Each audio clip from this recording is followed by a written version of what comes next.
everyone, welcome to Logan's Mosh Pit. Glad to have you here. Do me a favor and please subscribe if you haven't already. Also consider joining my Patreon page for some cool perks. I'll leave a link in the description. It's time for another episode of Behind the Name. During each episode of Behind the Name, I will tell you how a certain band came up with their own unique name. This time I picked a quite prominent prog group that probably needs no introduction, Pink Floyd.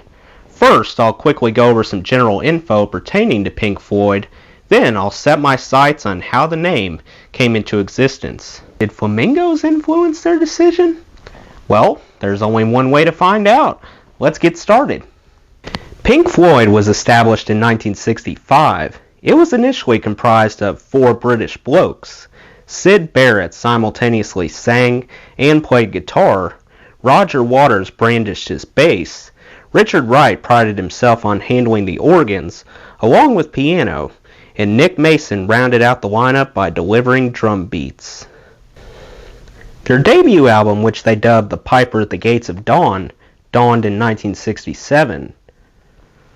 Shortly thereafter, Syd Barrett's sanity slipped away because he was an avid acid user. Unfortunately, since Syd became incapable of performing properly, he was booted from the band. Roger Waters replaced him as lead vocalist, and later, David Gilmour got recruited to fill the vacated guitar slot. Although Syd physically vanished, his spirit continued to affect his former comrades to a great extent.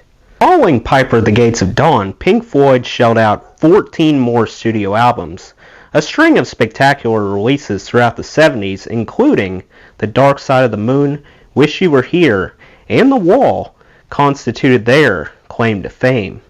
Over the years, Pink Floyd has racked up album sales surpassing 250 million worldwide.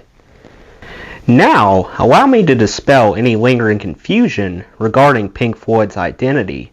Syd Barrett actually gets sole credit for crafting the moniker. He was an enormous fan of blues music, especially Pink Anderson on the left and Floyd Council on the right. So in the midst of contemplating a suitable identity, Syd experienced a revelation. Why not combine the best of both worlds? So he eagerly merged the first names from Pink Anderson and Floyd Council to create Pink Floyd. Obviously, his fellow band members didn't voice any objections. As a result, Pink Floyd figured out what they wanted to be called once and for all.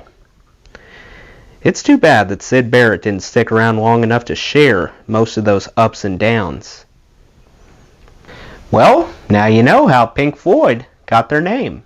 What other band names besides Pink Floyd are you curious about? Let me know in the comments. That does it for today's video, guys. I hope you enjoyed. Make sure to like, comment, and subscribe if you haven't already.